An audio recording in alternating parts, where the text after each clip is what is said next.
Hello and welcome to this inaugural edition of the Fabric Spotlight Series. I'm Shashi and this is the Entrepreneur Edition. With me, I have two entrepreneurs who have hardened entrepreneur blood running in their DNA. On my right is Sanjay Uppal, the founder and CEO of VeloCloud, a company that recently got acquired by VMware. Welcome, Sanjay. Thank you, Shashi. And right next to him is Rajan Raghavan, the founder and CEO of The Fabric, the company that helped co-create VeloCloud and was a seed investor in it as well. Welcome, Rajan. Thanks, Shashi. Okay, so the focus of this episode is really to put a spotlight on the VeloCloud story, on how it grew from being a startup to an upstart and a leader in the SD-WAN category, and subsequently leading up to the acquisition by VMware. So in a few short years, you went from the growth phase into where you are right now, and hopefully more growth to come in the future. So I'd like to maybe start off as we get into VeloCloud, your personal story first in terms of how you came into VeloCloud. Could you share a bit about your own personal experiences leading up to VeloCloud and how you became sort of the CEO of the company? Yeah, certainly. Thanks, Shashi. And I've always been involved in networking throughout my career. And so VeloCloud being the upstart, as you said, and then now one of the driving forces in networking, it seems like a natural fit initially when we got started. And so prior to doing VeloCloud, I've done a few startups as well as some large companies, but pretty much focused around the networking space. But I've always been on the challenger side. So when Rajan approached with the idea behind VeloCloud, it seemed like a pretty attractive fit. And that's why I got involved with the company. Excellent. So you said Rajan approached you with the idea first. So Rajan, VeloCloud was the Fabric's first company. And they say in hindsight, everything's 2020. But when you started to form VeloCloud, there was a lot of noise in the SDN space, SDN washing going on. And perhaps SD-WAN as a category was non-existent at that point. So what was the problem you started to set out to solve in the first place? Yeah, the time when we conceived of this particular idea, I was transitioning out of Juniper along with Prabhakar Sundarajan, my co-founder. And we were discussing the broad trends that were happening in the space. We found applications were moving to the cloud. We found that broadband was being adopted and it was very high speeds. What we did not see is why businesses would not just standardize on broadband. It was cheap, it was high bandwidth, and it would have been the most logical way to access applications now that they're in the cloud. What we found out by talking to over 50, 60 people was that broadband was not reliable. This was especially true for people who are in the early stages of adopting broadband, especially for real-time communications. And they found that the quality of voice and video was suffering because broadband was not reliable. We felt that there was an opportunity to make it reliable, but also have a more broader use for it. That's when we ran into Sanjay, and we started to discuss this broad concept and problem space, and sure enough, Sanjay crystallized it, and now here is VeloCloud. Excellent. So in the Fabric model, you talk about the co-creation approach. So clearly the iteration that you and Sanjay went through was a representation of this. So could you just deep dive into what exactly is your Fabric model? How is this co-creation approach different from other approaches out there? Sure. So the Fabric, the way we look at it is we start with market first. As I said, in the case of VeloCloud, we saw broad migration of applications to the cloud and broadband being ubiquitous. Rather, we see broad spaces where we think there are opportunities. And then we identify passionate entrepreneurs, thought leaders whom we can partner with, and who can then crystallize an idea and a blue ocean where we can target some of these solutions to. So it's market first or market top down, and then building the technology to be able to satisfy the market needs.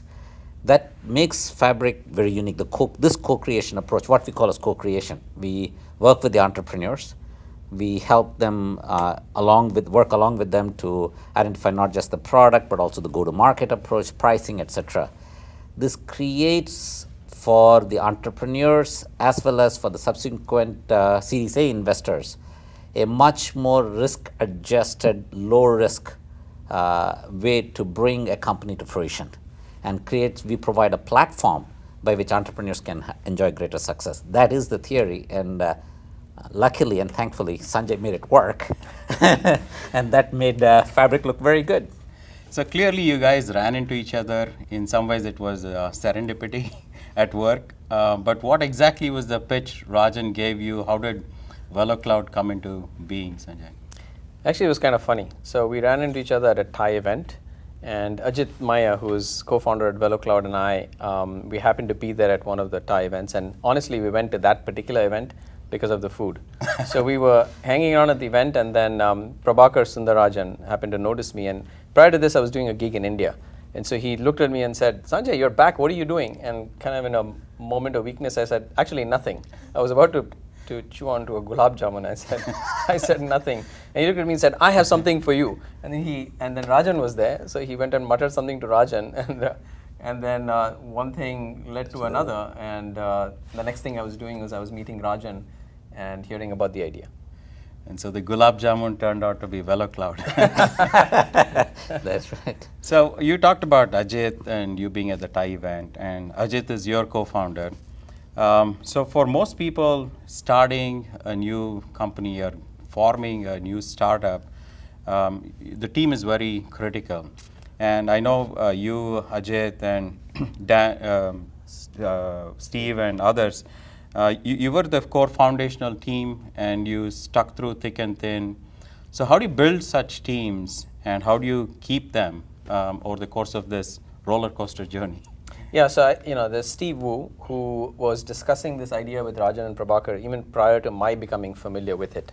And when I became familiar with the idea, I really liked the concept that Steve had brought to the table, which was to simplify networking and to look at it in the small, meaning that, why does it have to be that there is big gear in each of these offices?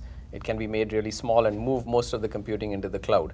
And when I heard of the idea, the first thing that struck me was Ajit Maya, because Ajit has all this experience of virtualization, and he and I obviously have known each other for many, many years.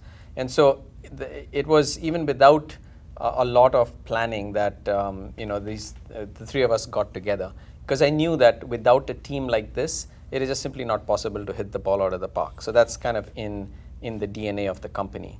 And once you do that and you get a team in, then you have to attract smarter people than you are. And I think both Ajit and Steve and myself were, to some extent, were successful in bringing that team on board. And when you get the team on board, you have to infuse in them a sense of passion that you are about to change this part of the world. And I think that is one very important piece. The other important piece that I think we bring to the table in VeloCloud is a sense of irreverence, that while we may be the co-founders and maybe the CEO, everyone's pretty much at a level playing field. So we don't have a lot of respect for authority at VeloCloud, and I think that kind of binds the team together as well. And it frames the culture of the company. It definitely frames the culture of the company. There's a lot to do with the culture. I spent almost a third of my time on culture. The other third of my time is on product market fit, and then of course on putting gas in the tank or raising money. But culture is extremely important in forming these companies, keeping the team together. It also contributes to the fun, because if you don't have the right culture, then it's no fun getting in the morning and coming to work, and we wanted to make the place fun. That's wonderful. So you talked about product market fit, which you clearly iterated over a period of time. You had the right team in place, or at least the right co-founders, and you managed to attract talent. And then you started to grow the business. And I recall sometime in 2016 or 17, I think it was Q2 of 2017, there was a report published by IHS Merit where they shared the players in the SD-WAN category. And now, by this time, the SD-WAN category was obviously well established. And VeloCloud was a third of that market, almost 31%. And I recall a lot of people really being very surprised by that, and some were blown away. They hadn't anticipated that VeloCloud had pulled so far ahead. So what actually propelled this growth for you as you built the business? Because the market was fairly cluttered, but you had clearly pulled away as a leader. So how did that happen? Well, the first thing that we did was to define the market in different terms than it was defined before, meaning that people were used to buying on-premises devices and then running those boxes, configuring CLIs and the like. And we felt that our forte was going to be the service aspect. So taking what is physical and a product and converting it into what's virtual and a service and running it from the cloud. When you do that, things can move very fast because now you're running things in the cloud. You don't have to change software that's on-prem, and you're under control, just like anything else running in the cloud, Google, Amazon, Facebook, you're under control of those releases. The other thing is if you can reduce your on-prem footprint, then you can get a lot of POCs done in parallel. So both of those things put together with the right team, and at any moment of time in the last couple of years or so, we've had north of a 300 POCs going on. And when you get that number of POCs, then you get a lot of customers. And even though each customer may not give you a lot of revenue in the beginning, you land that customer, and if you do well, they will stick with you. And that's what really allowed us to pull ahead. 300 POCs is a lot. And that contributes to two things that you mentioned. One was the agility that you managed to derive in the process itself. Or you were selling to B2B companies, and the sales cycles can be lengthy there. And you also managed to establish a forte in service providers as well, where it's lengthy. So some of these tactics that you adopted clearly enabled you to propel and move faster. So Rajan, maybe back to you. VeloCloud was clearly the first company that you funded and helped co-create.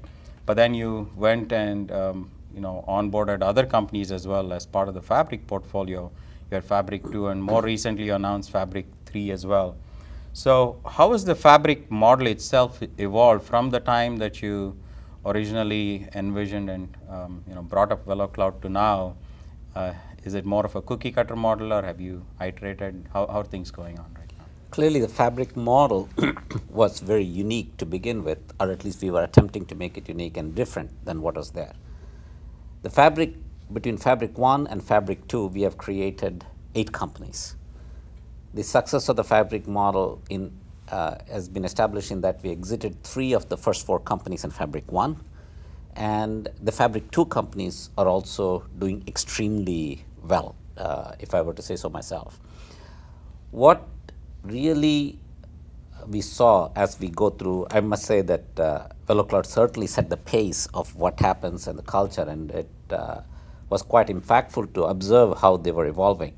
We certainly learned things along the way, and we iterated along the way to creating the other companies. The first is the first thing that we learned was to increase the amount of capital needed to get a company to the next stage. So for example, in Fabric 3, we are investing $3 million per company instead of $1.5 million.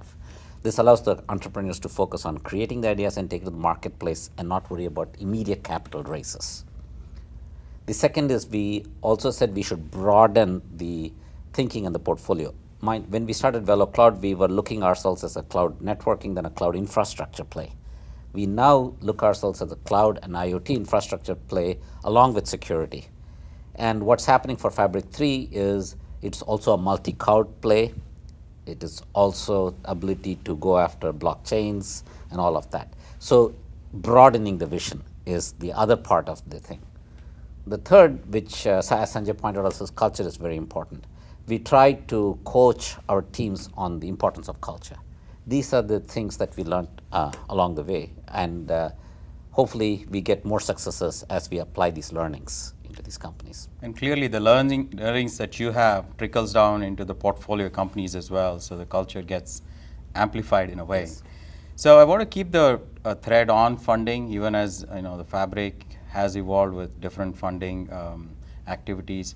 You actually managed to attract some big gun investors into VeloCloud. You had NEA, Venrock, Hermes. I recall Cisco was also a strategic investor. So how did this happen? What was the pitch that you gave to them?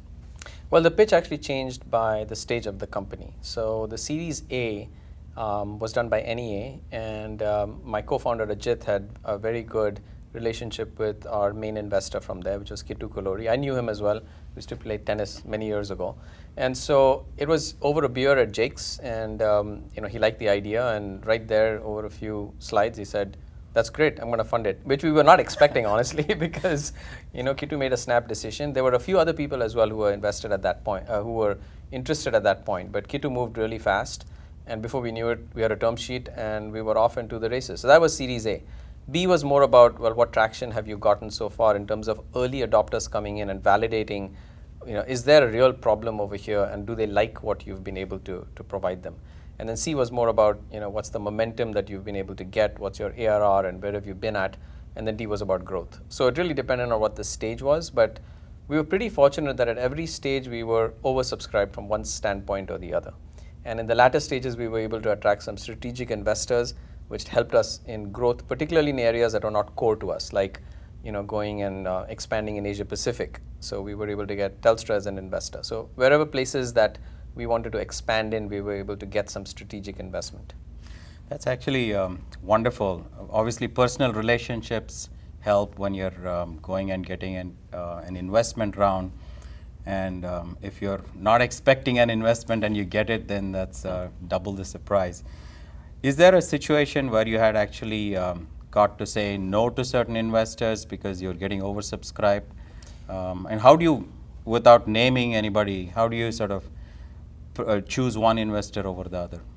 Yeah, so I think the fit matters a lot. What is that investor really looking at, and how supportive will they be to where the company is headed? So as I mentioned, we have a fun, irreverent culture. We don't take things extremely seriously, which also means that we don't really do a whole lot of planning. And so if people come in and expect that you're going to be run by the numbers, then that would not have been a good fit. So when you look at that, that's one aspect of it. The other aspect is, what can they do for us? Is there any market expansion? Is there help that they can give from a strategic standpoint? And I think Rajan will corroborate this. We are an excellent board of directors. I mean, across the board, from each one of our investors, they were really pulling for the company. Of course, we had a lot of spirited discussions, but there were no political, no bickering, none of that sort. And it's been a real pleasure with this investor group to get there. So yes, it did require some careful choosing. There were some people who we had to say no to, but always respectfully, so that it wasn't a fit this time doesn't mean there won't be a fit next time. That's right. But that's how we did it. So culture is important even when you're choosing investors and you want partners for the longer journey. So Rajan, back to you. You and your co-founder, Prabhakar, you were serial entrepreneurs yourself, and now you're in a different role where perhaps you're on the other side of the fence, but you still play a very active role in the creation of the companies. At some point, you have to onboard a CEO or a CTO and really bolster the executive team.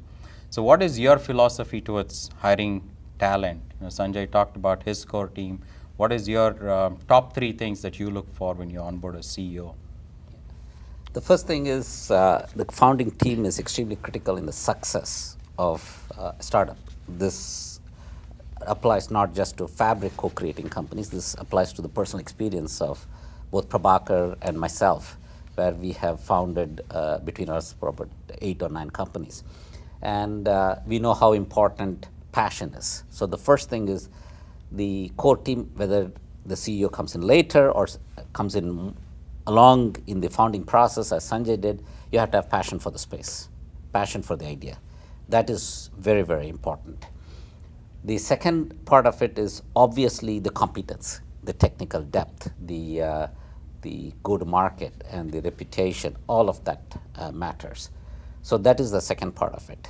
And the third, which has been mentioned over and over again in this, is how the leadership sets the culture. The openness, having fun, irreverence, maybe more rigid in some cases, it doesn't matter, or more hierarchical. At the end of the day, the culture should work.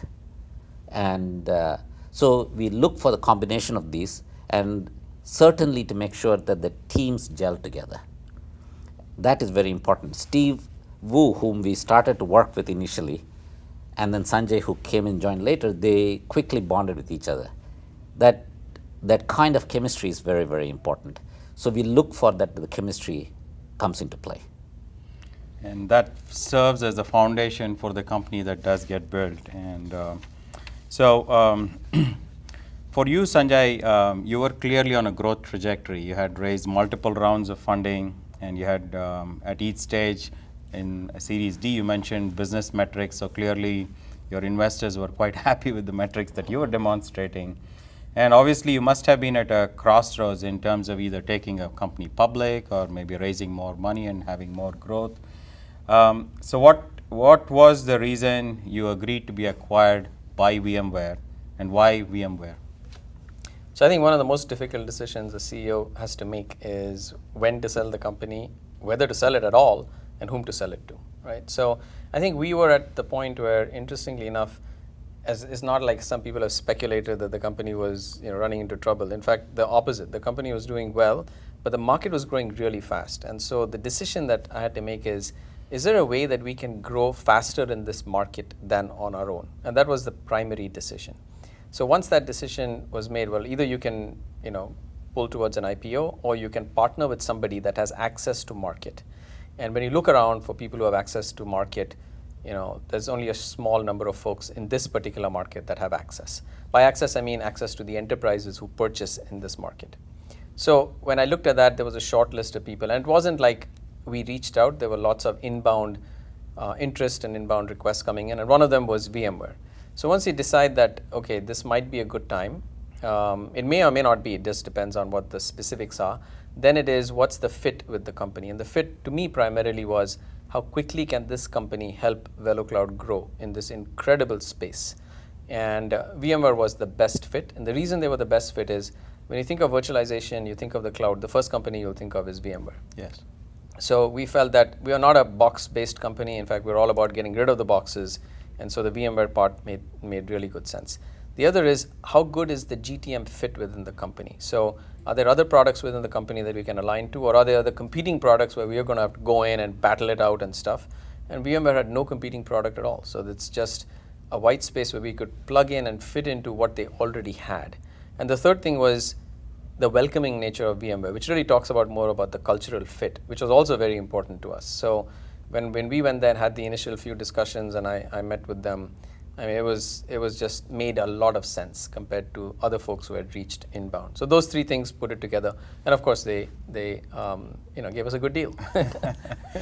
Yeah, it struck me when I read about the deal that there was almost zero overlap in the portfolio. So it was something they could absorb very cleanly, and you had a route to market that was already well established. So congratulations on that. And obviously, when you get a good deal, most CEOs such as yourself, you want to cash in after the acquisition.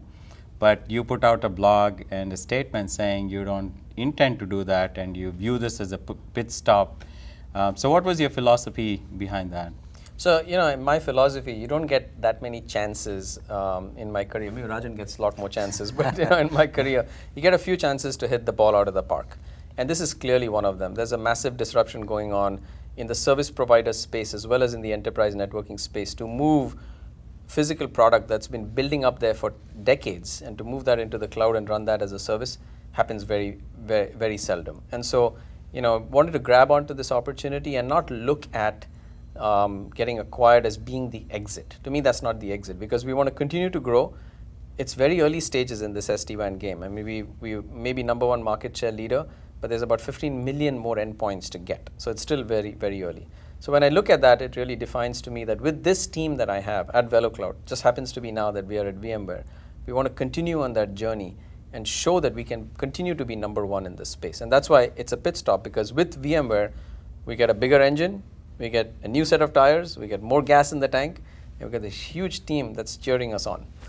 So it's the name of the company that has changed, but your mission and your vision still stay intact, and that's what you're executing upon. Absolutely, and it's part of a bigger company that believes in that vision as well as that mission, and it has ancillary products that we can be jointed with. And one more thing I should say, that VMware is, as you know, part of Dell. So we are acquired by VMware, but we have a really strong go-to-market with Dell as well. So it's actually, we got 2 for 1 out of this deal. Yeah, that's fantastic.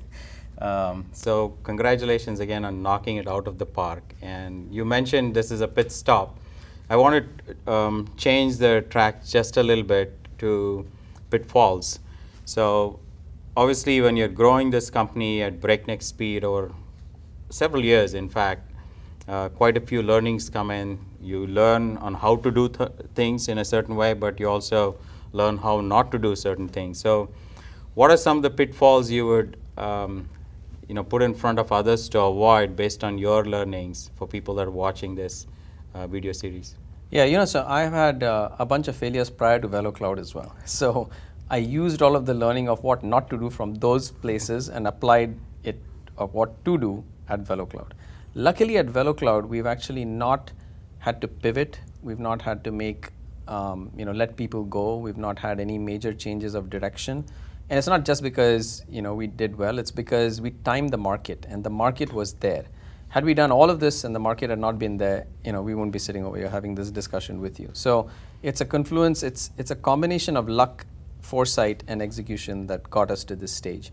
I think back to people, if there was any pitfall, it's really to make sure that the people are learning. I think that's the one underlying thing that I personally try to make sure that everyone at VeloCloud gets the opportunity to do. And when I tell them, when I talk to them, I say the learning doesn't have to come from just what you're doing. We have an open environment, learn about something else. I mean, you may be working on software, but go and ask the marketing people why they're doing what they're doing, or go bug the finance folks. So it's really when you get that sort of learning and people feel that they're advancing their careers, there's a sense of excitement. And I think that's what makes things work. And if you don't have that, then lots of things can go wrong. So there's one thing that I would point out as a pitfall is make sure that everybody gets an opportunity to learn. They connect the dots better Yep. as a result. So you talked about people, and obviously when we talk about businesses, we talk about employees, we talk about shareholders, but a key component under the people is really the families that support entrepreneurs such as yourself. So what can you share about the supportive nature of the family that's required, and how do you strike the balance?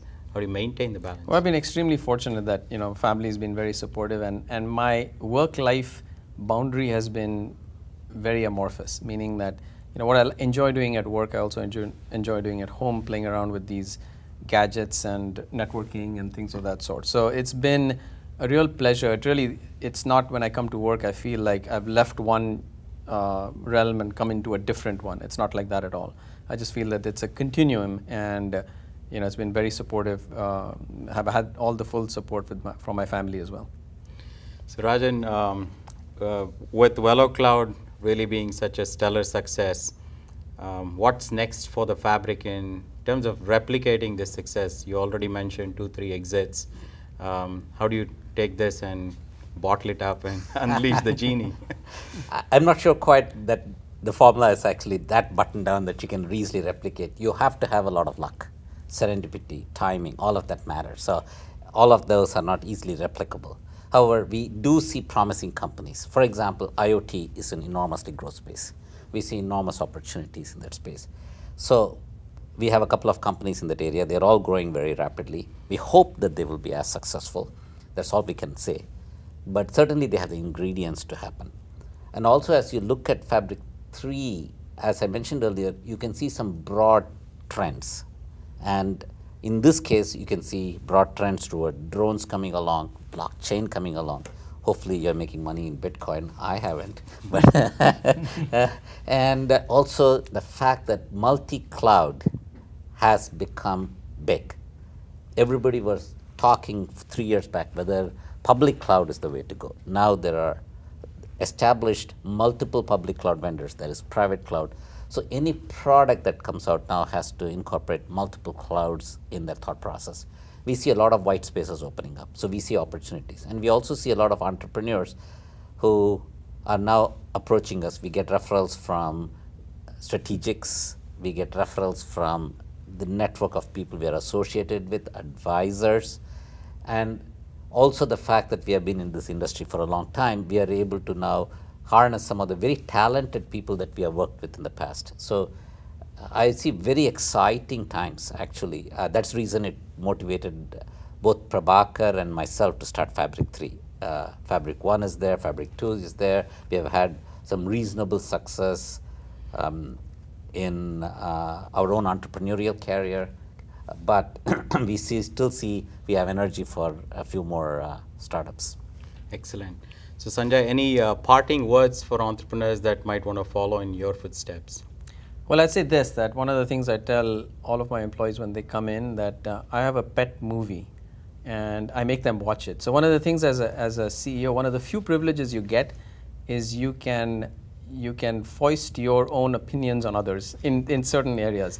In this particular area, I foisted my opinion on the people who joined VeloCloud. And I feel that there's a message around there because it kind of gets people all together and ties the place together. And so, that's one of the things I'll leave with. Have something that is beyond work that you can bring to the culture that ties it all together. So for me in this conversation, what struck out was not the technology elements to a large extent, but it was the way that you brought the people around to have a shared purpose, a shared mission, to establish culture. And it's also the importance of knowing and connecting with people. You both met over a beer at an event, which was serendipitous, as we discussed, and then you coming in contact with Kitu because you guys knew him, or Ajit knew him. So the importance of the human connection is really what's surfacing here for me in terms of what made VeloCloud a success. So congratulations again to both of you, and hope you scale the business and hit it out of the park at VMware and at Dell. So you got multiple avenues to do that.